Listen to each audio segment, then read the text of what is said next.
Here's Dan Shapiro to help you find your edge, master your process, and own your future. Hey guys, good evening everybody. Welcome to another edition of the TSLA nightly wrap-up show. Hope everybody is doing well. Happy Wednesday. Happy 1st of October. And all is well. If you are an avid viewer, guys, all we ask is, again, take a moment out, support the channel, click a like if you haven't done so already, subscribe, come aboard, and hopefully, again, I can do my best to point you in the right direction. So before we get started, special shout to our Jewish friends who are observing the Yom Kippur, I don't want to use the word holiday, but the Yom Kippur Day of Atonement. It starts this evening at sundown. So if you are watching this video before you stop basically doing everything, right? You're fasting and literally sitting in the dark. Got what I was about to say. Anyway, have an easy fast. Senior moment.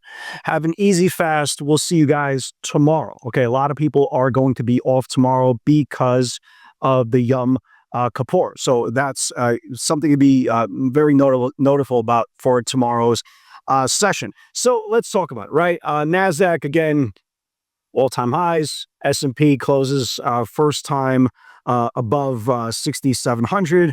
All is well, right? The whole demise of the equities markets in September traditionally is a bad month for equities. Yeah, keep listening to 18-year-olds on social media. And anyway, I'm going to be good. I'm going to be good. I'm going to be good. I promise I'm going to be good.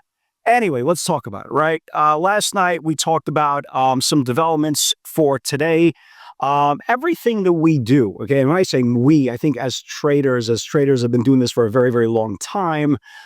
Everything we do is planned ahead. You always hear me talk about data. I don't care about your opinion. I don't care about my opinion. I'm not that smart. We're not that smart. We're all idiots, right? We talk about data. So we based our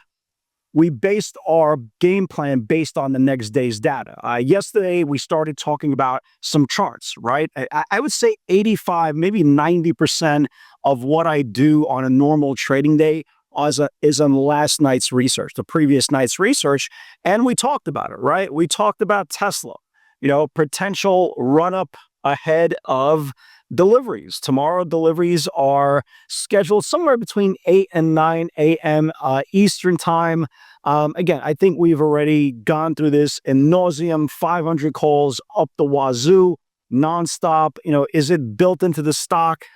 Stocks move, who the hell knows, right? Again, I don't know. Do you know? Does anybody know? All I know is, they keep on bending those 500s. The stock has been an absolute mind-boggling, phenomenal trader. Today, we caught this thing really, really well. We'll get to the pivots in a second. Matter of fact, I took the last 4 hours off. I just kind of needed a me day, right? I went to get a nice lunch. I went to the gym. I just chilled. Guys, I can't emphasize enough. The longer you do this, you need to decompress, man. You need some me time. All of us who are parents, husbands, wives, and are in a million different directions. You need that me time. And again, you pick and choose your spots. But after the open that we got, and I kind of knew the market was going to go maybe in a little bit of a standstill in the afternoon because people are breaking out early because of Yom Kippur. I kind of took today, the last 3 hours as my me day, but boy, oh boy, definitely worth it. I feel like $1 million. Tesla went absolutely nuts. We talked about PLTR, right? We talked about PLTR last night. Where PLTR is an absolute inch away from us testing that 190 area. If you guys remember, yesterday in last night's video, they were coming for the 190 weeklies. They were coming for the end of the month $200 calls on PLTR. Again, this thing looks really, really good, right? Really, really good. We talked about the disgusting view of Meta, right? We talked about Meta. Even though Meta didn't give us a trade today because it literally gapped down like 12, 13 bucks, and all my attention was on Tesla this morning. The point is, folks, the fact that the stock is below the 50-day moving average, you should completely remove it from the word buy. Yes, can you have days that it will have random spikes, sure, nothing goes straight down, but the longer a stock builds below the 50-day moving average, the higher probability it will continue to go lower. And this is a great segue to AMD. AMD is right underneath the 50-day. You see this light blue line, right? It's underneath the 50-day moving average. And after the close, the resurgence of Intel, of all things, is considering possibly adding AMD as a customer. It's like the two tallest dwarfs from 10 years ago getting together and having a super dwarf. Is that politically correct? Am I going to get canceled? Delete, Kenyon. Delete.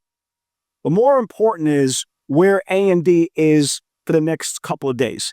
If AMD can reclaim back the 50-day moving average, and you can see it's been underneath the 50-day moving average from September, right? From September 3rd, if it could get back above the 50-day moving average, this thing could really wake up. Everybody knows when AMD goes, AMD goes. As a matter of fact, if you go back to the last time it reclaimed the 50-day moving average was right here on May the 6th, and the stock went from, where is it? From 100 all the way to blah, blah, blah, the moon, right? The moon. This thing went from 100 to 186, only 86% move above the 50-day moving average. Obviously, nobody's expecting that. Would be nice, but nobody's expecting it. But it really does show you the importance of AMD. AMD is getting a little bit of a pop, still underneath the 50-day moving average.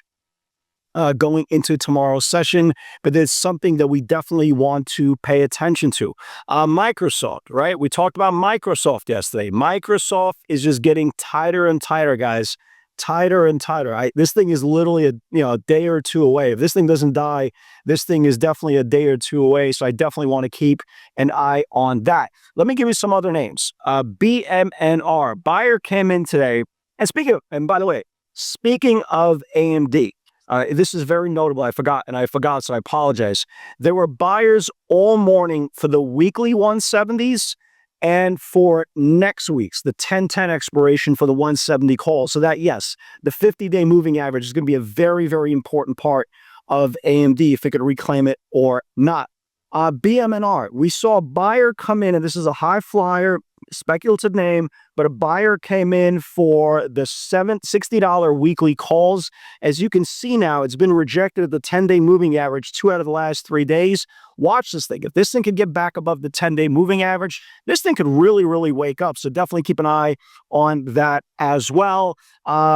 Look at Circle, right? Look at Circle. Again, we're always prepared on both sides. Look at Circle. Again, it's been underneath the 50-day moving average through this whole move. Sure, it had some moves back to the upside. As you can see here, it stopped right on daily support, right? What is this? What is daily support? This is blah, blah, blah, blah, blah. I have no idea. I have no idea which line. I have so many lines. God knows what this is. But it stopped at daily support. If it loses the squiggly, corny little line, this thing has a chance to see last week's lows. So I'm definitely going to keep an eye on that for tomorrow as well. So here are today's pivots. Guys. Again, if you are interested and you're kind of new to trading, again, all you need to do is come in for 30 days, speak to anybody who's in the webinar who's been there for more than 15 minutes. It's really neat. It's something very, very different, and it's the breakaway from the quote-unquote normal. Again, guys, keep this in mind. If you're trading like everybody else, where's your edge, right? Just think about it. Just think about it from a common sense point of view. Again, you don't have to come, we don't have to do anything. But the point is, if you're trading with like everybody else, the same stock, the same interval, where is your edge, right? That's kind of the point. So if you are interested, guys, click the link below. I'd love to open up the world of the PS60 theory. NVIDIA had a day 2 move, broke out yesterday above the 84.50s level. Day 2 move, experienced traders read the green, went to about 88, about $1.50 move. Again, the stock continues to look good. Stock trades a little bit choppy now, but still continues to make higher lows and higher highs on this move. So really good move here. OKLO obviously did not confirm. This was definitely the trade of the day. I mean, it's not even close. 445 3-star deliveries due tomorrow, 9 o'clock for potential run up. Tesla opened up red. It got above this 445, confirmed 451, and traded all the way up to 462. Just a godsend. There's nothing else to talk about. Tesla, so we'll see what happens tomorrow on on the delivery numbers. PLTR again went nuts. 182.77 needs to build. Here is PLTR. Right, took out the 182.77, traded up to all the way up to 186.20s. Needs to confirm today's channel in the next few days for a potential move up into the 190s. Blah blah blah blah blah blah blah blah. Amazon, we couldn't get the short. I put the 217.89 pre-market, and this thing went all the way down to 16. Nobody had a chance to trade it before it reversed.